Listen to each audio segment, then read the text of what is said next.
This is episode 120. We welcome you to the ADHD Smarter Parenting Podcast. Here to heal and elevate lives is your parenting coach, Siope Kinikini. Well, hello, my friends. How are you? I hope you're doing well. Thank you for joining me today here at the ADHD Smarter Parenting Podcast. I'm Siope, and I am your host. And today we are going to be talking about what is happening in the world, but also your role as a parent in bringing your children up successfully, and also with a sense of resiliency to everything that's happening. So we are going to be talking about really a combination of two things. There is a technical side to parenting, and there's an artistic side to parenting. Two very different mindsets, and yet bringing them together gives you the maximum success when it comes to raising your children. What I mean by the technical side is the technical meaning that you're consistent, that you have a very structured way about how you go about things. And then the artistic side allows us to be flexible enough to create an environment where growth can happen, because too much rigidity actually keeps children from growing up with a sense of resiliency. Now, you may be wondering why I'm bringing this up right now. Well, we are almost a year into this pandemic, this worldwide pandemic, and the things that I have been communicating with parents about have been really difficult in regards to the way that they are parenting and their expectations from a year ago. And what I'm here to tell you is that if you had a mindset for how things were going to work a year ago, pre-pandemic, and you are stuck on that mindset, you have to make some adjustments, because right now, a year into this, things have changed. The way we engage and interact have changed. The way your children go to school, it has changed. The way they interact with friends, it has changed. And so we want to maintain consistency in the overall structure of what we do, but we want to allow some flexibility in there as parents to make room for adjustments to happen and growth to happen. So when I'm communicating with parents, I always talk to them about this balance between, it's almost like a yin and a yang. There's a technical side, which includes the skills. The skills are very technical. You follow very specific steps from the teaching family model in the way that you implement correcting behaviors or the way that you problem solve, making decisions. Very, very specific steps in there. In addition to that, parents bring in some flexibility to allow growth to occur and where they can help the children understand concepts a little more easily. Now, you may be wondering how I'm going to bridge these two, and it's actually super easy because the teaching family model bridges those things naturally. In fact, you will find that within the skills that we use in the teaching family model on the Smarter Parenting website, they have built-in options for flexibility. So they give you the structure, the technical part of it, but built into the skills, into the steps, there is flexibility for the parent to make some decisions and to make the adjustments in order to help children learn and how to grow. Our goal is really to teach children. We want to teach them, we want to help them, we want to guide them. We don't want to move in there and make things difficult for them at all. So we want to be helpers. We want to help them along this path of growth towards independence. So during this podcast, we're going to cover three specific things. We're going to talk about what is normal right now. We're going to talk about how we are holding on to the expectations we have. So this could be expectations we had in the past, as well as expectations that we have right now, and why it's dangerous to hold on to expectations that we had a year ago in the world that we're living in today. And then the last thing that we want to talk about during this podcast is how you can be more flexible in your approach and why this is important. In fact, we are going to be using the skill of correcting behaviors. And in that skill, I will show you the technical part and the artistic part, the consistency part, which are all the steps and how you do them, and the flexibility part, which allows this interaction to occur between you and your child, which allows them to make choices, decisions, and really weigh their options. So I'm super excited to share this with you today because this is something that I feel all parents need to understand we can go with a cookie cutter consistency technical way of implementing skills to help children behave better. There's absolutely a way we could do that. However, it doesn't allow them to grow, to expand. It doesn't allow them to participate in this growth. And so we want to be able to teach children how to move forward, how to make decisions, how to be successful in everything that they do. I'm going to introduce you to a family, and this family is fantastic. I appreciate them for allowing me to share their story. It's Dennis and Amber and their 7-year-old son, Max. We're going to be talking about Max's issues in following their instructions and how they're able to work with him using both a very consistent method, the technical side, and also the artistic side of parenting. I've been working with Dennis and Amber for a couple of weeks now, and while we've been working through the skills, they have been able to adopt all the skills, the steps of the skills. They're able to implement those. We've gone through a couple of them. And there is one issue that they continually struggle with, and that is that Max ignores his parents' requests when they ask him to do something. It specifically happens when it's time to get ready for bed. So Dennis will say, Max, you need to go get ready for bed. Max will struggle with it, and he doesn't want to go to bed. And in fact, he will outright ignore it, even if they have him repeat back what he has said. Now, this brings me to my first point. While I've been working with Dennis and Amber, we started talking about what was normal and what is normal now. Back before the pandemic, they had a very strict sleep schedule, how things were going to work. But because Max is now doing homeschooling, the schedule has changed quite a bit. So they've made some adjustments and allowed him to stay up later. They've allowed him to do some other things that would not necessarily make him tired in the evening. So we started to talk about that. It's like, what is normal and what is not normal based off of where we are right now, not based off of where we were a year ago, but where we are right now. And as we made these discoveries and we started to discuss these differences and these changes, they found out that normal right now makes it difficult for him to be tired in the evening. They allow him more time to get up in the morning, to get some rest. They give him nap time. There's a lot more time for him to rest throughout the day, whereas before, pre-pandemic, he was busy. He would get up in the morning, go to school. They had some after-school activities. He had some additional things he needed to do before he got ready for bed, and he would crash and go to bed. So when they reported to me that he did fine pre-pandemic to the schedule that they had, we started to explore what has changed, what is normal right now.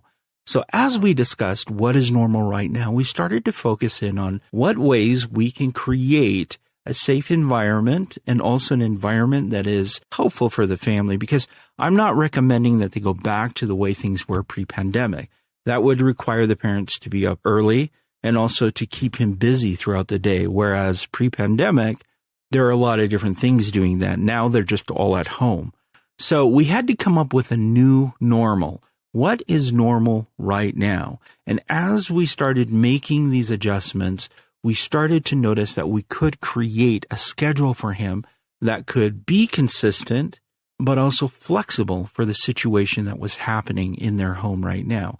And when school picks up, then they can go back to a new normal.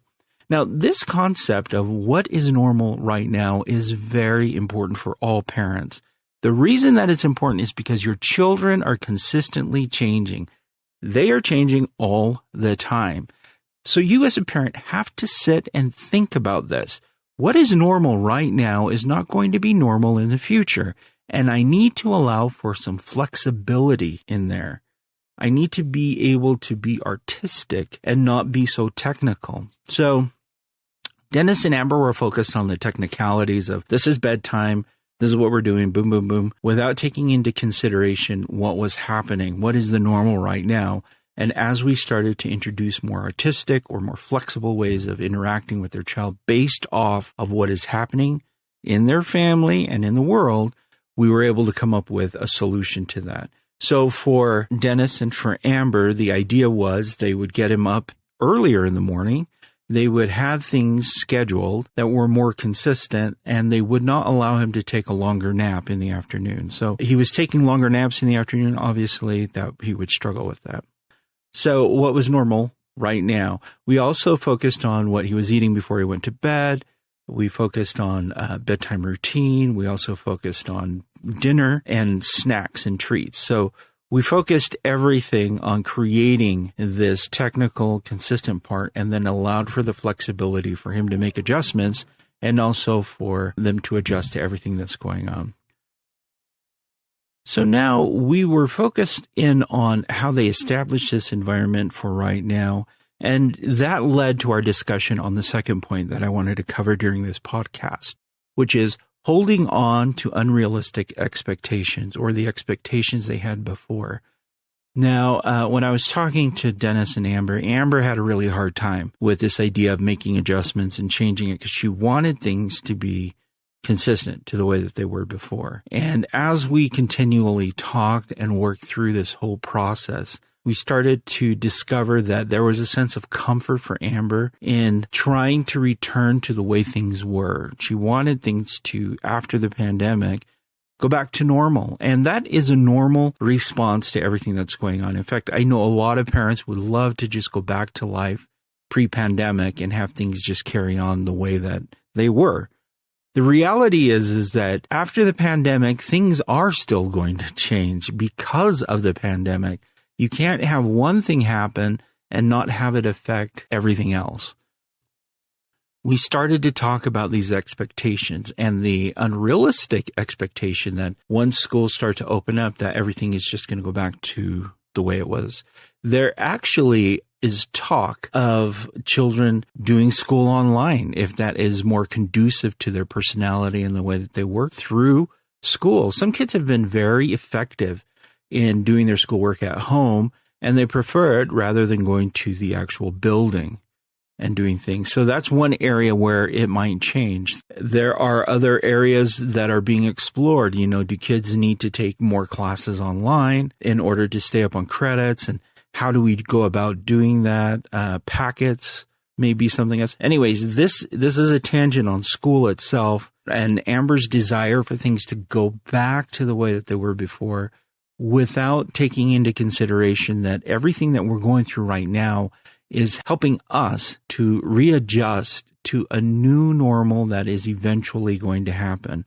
I do not foresee that everything is going to go back to the way things are absolutely going to be. In fact, there's a report in the news about businesses closing down their offices because people have been working remotely and working in a building and paying rent for the building and heat and all of that did not make sense anymore. And so some businesses are actually closing down where employees have to go to a building to work because we have been conditioned to work at home. So there are a lot of things like this that will help inform how the future is going to unfold, and allowing for the flexibility in there is going to help us deal with our frustrations and our anger and our inability to deal with difficulties because we allow room to move. We're not so rigid in the way that we are approaching things that it needs to be this way or that way, this way or that way. It was an interesting discussion. So one thing that I would advise for all people to do, all parents out there, is I want you to think of what are the expectations that you had before the pandemic and what are the expectations you have now. And I want you to anticipate, what do you think is going to happen in the future? The idea of you being able to entertain that opens up a whole room of possibility for your ability to work through whatever may happen in the future as the world changes. So think of the past. What were your expectations? What are the expectations depending on now? And then what is in the future? I hope you can recognize that as Dennis and Amber are working through this process, what we're doing is helping to create resilience in them and resilience for Max by telling him things are not always going to stay exactly the same. There's room to make changes. There's room for growth. Dennis and Amber are accepting this. They're teaching it to Max. we did things a certain way. We need to make adjustments now, and we will have to make adjustments again. And that is okay. It's okay to do that. And it really is okay. Now, a lot of people do find comfort in knowing that things are going to be a certain way, black and white, but those people tend to struggle quite a bit and feel a lot of pressure because they lack the flexibility to allow things to adjust and to change. That requires a whole different podcast to talk about the flexibility that's required to do that. So we have covered the two things that I initially wanted to talk about, which is what is normal right now and holding on to expectations that we had before instead of allowing us some flexibility to make adjustments now and adjustments in the future. Now, as I continually worked with Dennis and Amber, specifically with Max on ignoring his parents' request to do what they ask, and specifically for bedtime, we set in place the skill of correcting behaviors. Now, correcting behaviors is a skill where I'm going to show you how this skill integrates both consistency and flexibility, where you can see a parent interaction with a child is both technical and artistic. Now, before I do, I got to take a break for this message. Do you need to take a parenting class? Do you need a certificate for that parenting class? Sign up for our online parenting class. Watch our lesson videos, complete quizzes, and download class assignments all from your home. Visit the Smarter Parenting website under the Coaching tab and sign up for the silver, gold, or platinum level to access the class. Welcome back. We're talking about correcting behaviors. So the skill of correcting behaviors is something that I introduced to Dennis and Amber to work with Max on, specifically when he would not follow their instructions to go to bed. Now, we had done a lot of work in creating an environment where he would be tired enough to go to bed and where things were consistent in the way that they were going to interact and react with him. And we introduced this in case Max decided to ignore them. So I gave them the steps to correcting behaviors. There are 7 steps.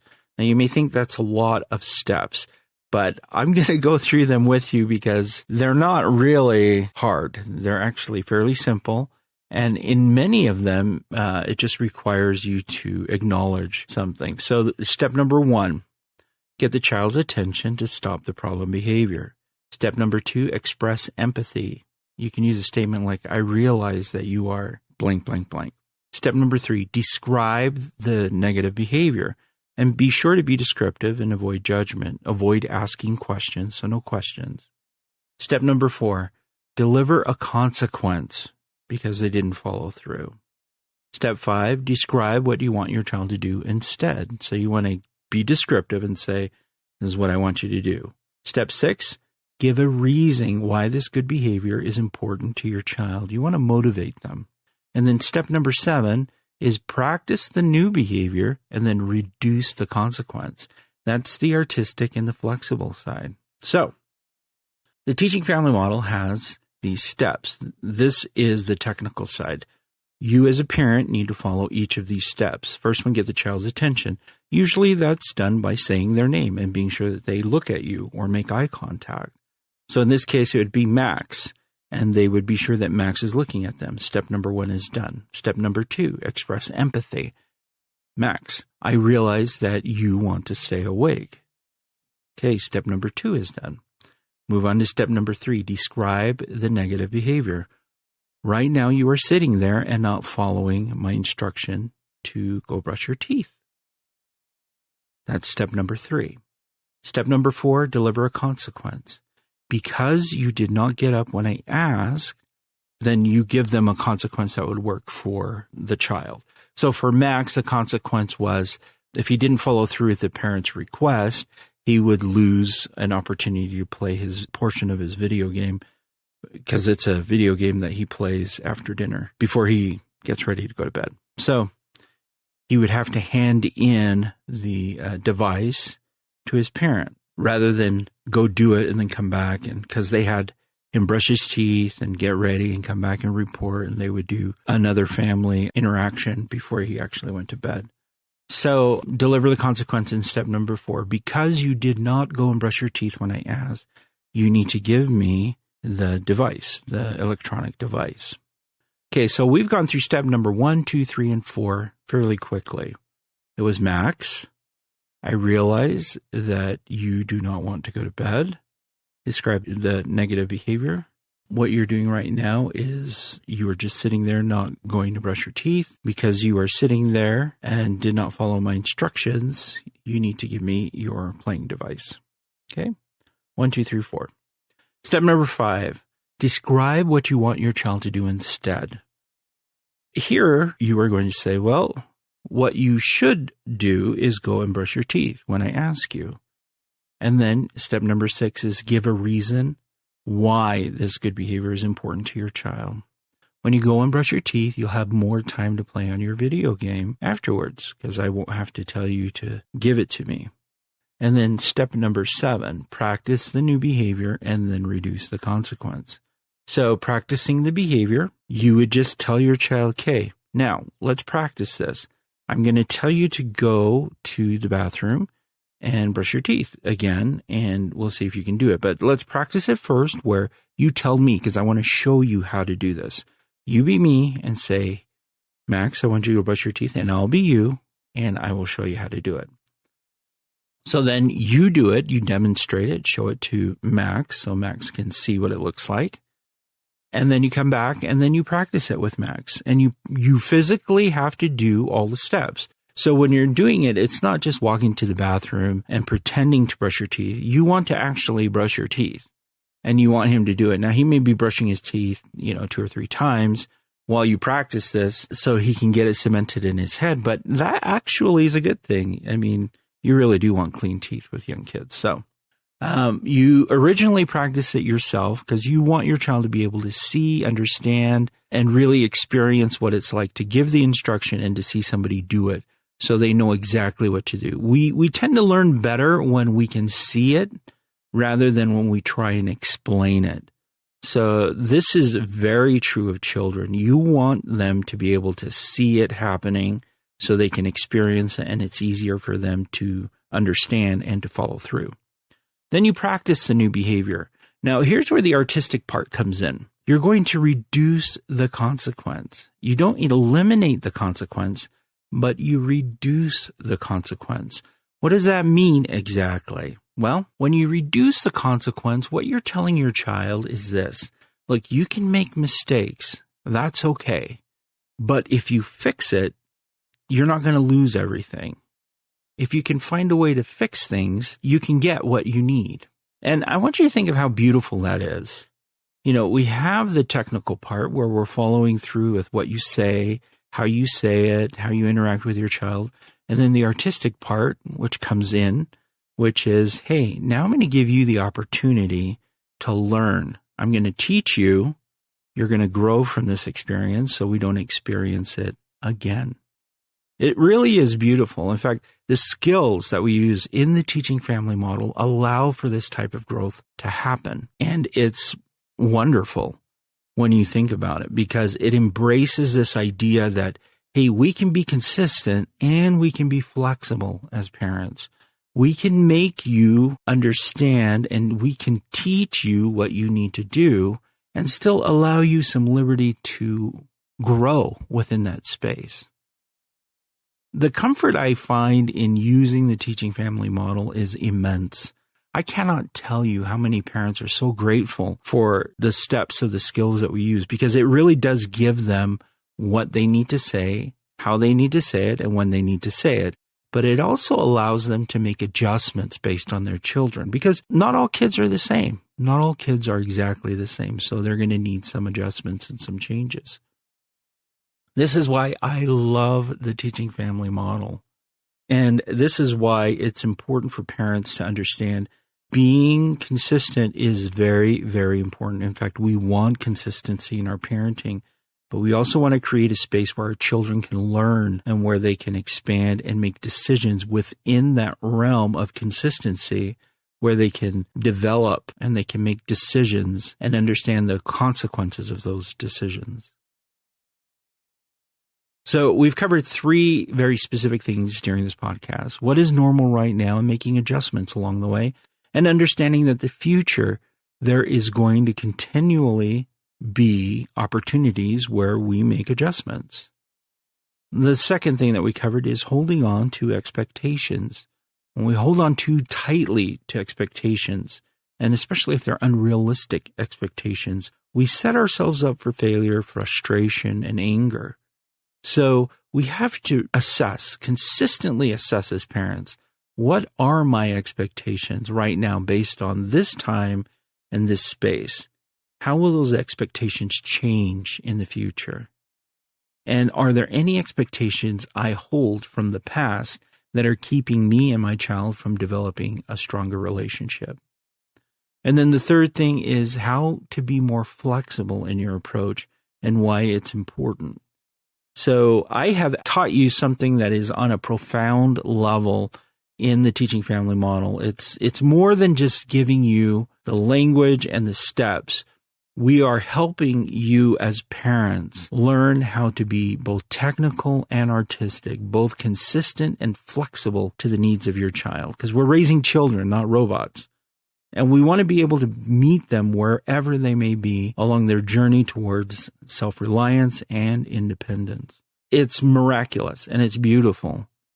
So I want you to remember those things. I want you to be able to evaluate. This is going to take a lot of you sitting down and really processing this information and coming up with solutions and also examining your parenting style. Are you too strict? If you are strict, that's a good thing because you can tone it back. And how do you allow some flexibility along there so you are teaching rather than just punishing your child for negative behaviors that they do? Are you flexible enough to create a space where you can communicate back and forth with your child? Those things are important. They're very, very important. And we obviously all have the same goals for our children. We want them to grow up to be healthy, productive adults. And this helps them along that process. And it also reinforces our relationship with them. It strengthens us. So there's a lot to think about this week, right? Take some time, sit down, write this out. You want to write it out. What is normal back pre-pandemic? What is normal now? What is normal in the future? What adjustments do I need to make? What are my expectations from the past? What are my expectations now? What are my expectations for the future? What is realistic? And then in what ways can I implement the skills and allow for this flexibility? And I will tell you this, if you're just using the skills, built into the skills is the opportunity for your child to really grow. It allows flexibility and artistry in your parenting. It allows them the flexibility to make decisions and to grow. So that's it for me, and I will talk to you again next time.